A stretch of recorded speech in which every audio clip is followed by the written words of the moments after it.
Nenhuma mulher decente era vista ali, principalmente depois do crepúsculo. Mas se aquela era uma prostituta, não estava vestida de acordo. Sua capa cinza se abria na frente, revelando um vestido de gola alta feito com tecido escuro. A mecha de cabelo que escapava do capuz era de um castanho indistinto.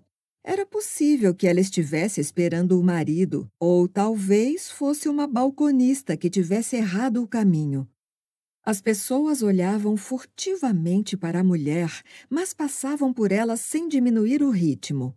Se ela permanecesse por muito mais tempo ali, sem dúvida seria estuprada ou roubada, ou até mesmo espancada e deixada para morrer. A coisa mais cavalheiresca a fazer seria ir até ela, perguntar se estava bem e expressar preocupação com a sua segurança. Mas Derek não era um cavalheiro.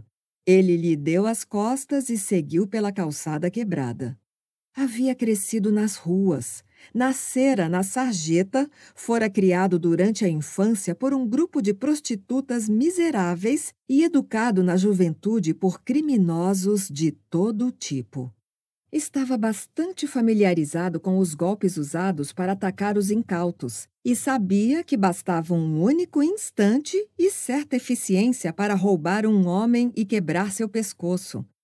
Com frequência, mulheres eram usadas naquelas tramas como iscas ou vigias, ou até mesmo como assaltantes. Uma mão feminina e macia podia causar muitos danos ao erguer um porrete de ferro ou segurar uma meia recheada com meio quilo de chumbo. Depois de algum tempo, Derek percebeu passos atrás dele.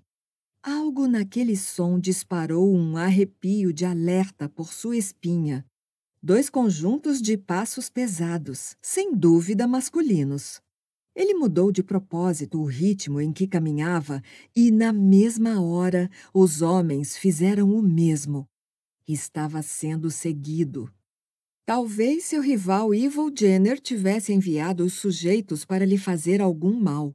Derek praguejou silenciosamente e começou a dobrar uma esquina. Como era esperado, os homens entraram em ação. Derek se virou depressa e se abaixou, defendendo-se de um soco.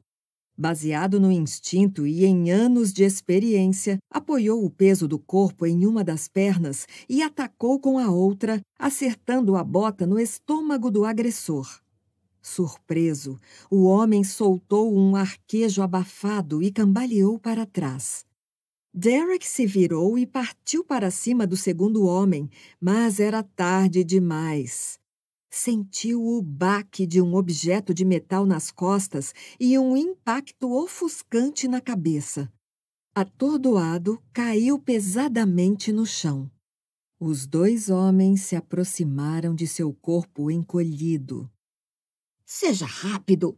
disse um deles com a voz abafada. Derek se debateu e sentiu a cabeça ser empurrada de volta. Tentou atacar com o punho cerrado, mas prenderam seu braço no chão. Havia um corte em seu rosto, um rugido surdo em seus ouvidos, uma umidade quente escorrendo por seus olhos e sua boca. Era seu sangue. Derek soltou um gemido de protesto, contorcendo-se para se livrar da dor lancinante. Estava acontecendo rápido demais. Ele não tinha como detê-los. Derek sempre tivera medo da morte, pois de alguma forma sabia que ela chegaria daquele jeito.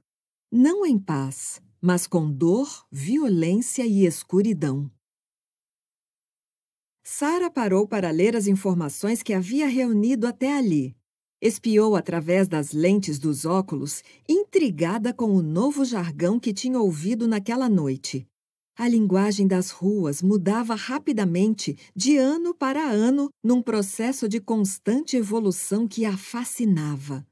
Encostada na parede para ter privacidade, Sarah se curvou para ver melhor as anotações que havia feito e rabiscou algumas correções com o lápis. Os jogadores se referiam às cartas de baralho como lisas e alertavam uns aos outros para tomar cuidado com os trituradores, que talvez fosse uma forma de descrever os policiais. Uma coisa que ela ainda não tinha conseguido entender era a diferença entre larápio e ratoneiro, ambas usadas para se referir a ladrões de rua. Bem, teria que descobrir. Era imprescindível que usasse os termos corretos. Seus 2 primeiros romances, Matilda e O Pedinte, haviam sido elogiados por sua atenção aos detalhes. Ela não queria que o terceiro livro, ainda sem título, fosse criticado por imprecisões. Sara perguntou a si mesma se os homens que entravam e saíam da espelunca de apostas seriam capazes de responder às suas perguntas. A maioria deles tinha má reputação, barba por fazer e higiene precária. Talvez fosse imprudente perguntar qualquer coisa. Eles poderiam não gostar de ter sua diversão noturna interrompida. Por outro lado, precisava conversar com eles por causa do livro. E Sara sempre fizera questão de não julgar as pessoas pela aparência. De repente, ela se deu conta de uma agitação perto da esquina. Tentou ver o que era, mas a rua estava envolta na escuridão. Depois de dobrar o maço de papel que havia costurado para formar um caderninho, ela o enfiou na bolsa e se aventurou mais adiante, curiosa. Uma torrente de palavras grosseiras a fez enrubescer. Ninguém usava aquele tipo de linguagem em Greenwood Corners, a não ser o velho Sr. Dawson, quando bebia muito ponche apimentado no festival de Natal que acontecia anualmente na cidade. Sara viu 3 figuras envolvidas em uma briga. Parecia que 2 homens seguravam um terceiro no chão e o espancavam. Dava para ouvir o som de punhos acertando a carne. Ela franziu o senho, hesitante, e segurou a bolsa com força enquanto observava a cena. Seu coração disparou como o de um coelho. Seria imprudente se envolver. Ela estava ali como observadora, não como participante. Mas a pobre vítima gemia de uma forma tão lamentável. De repente, o olhar horrorizado de Sara capturou o brilho de uma faca. A vítima ia ser assassinada. Sara procurou rapidamente na bolsa a pistola que sempre carregava em suas pesquisas de campo. Nunca usara a arma contra ninguém antes, mas havia praticado tiro ao alvo em um campo a sudeste de Greenwood Corners.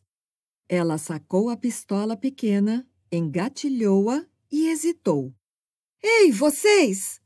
gritou, tentando fazer a voz soar forte e autoritária. "Parem já com isso!" Um dos homens olhou para ela. O outro ignorou seu grito e ergueu a faca mais uma vez. Eles não a consideravam uma ameaça. Mordendo o lábio, Sara levantou a pistola com a mão trêmula e apontou à esquerda deles. Não seria capaz de matar ninguém. Duvidava que sua consciência fosse tolerar uma coisa dessas. Mas talvez o estampido os assustasse. Assim, ela firmou a mão e puxou o gatilho. Conforme o eco do tiro desaparecia, Sara abriu os olhos para ver o resultado de seus esforços. Para sua surpresa, percebeu que havia atingido, sem querer, um dos homens. Santo Deus! No pescoço! Ele estava de joelhos, apertando com as mãos o ferimento que jorrava sangue. De repente, o homem tombou com um ruído gorgolejante. Seu comparsa estava paralisado. Sara não conseguia ver seu rosto, escondido nas sombras. "Vai embora!" exclamou Sara com a voz trêmula de medo e consternação. Senão vou precisar atirar em você também." O homem pareceu se dissolver na escuridão como um fantasma. Sara se aproximou bem devagar dos 2 corpos no chão. Ao sentir a boca se abrir de horror, cobriu-a com os dedos trêmulos. Havia definitivamente matado um homem. Sara se esgueirou ao redor do corpo caído e se aproximou da vítima do ataque.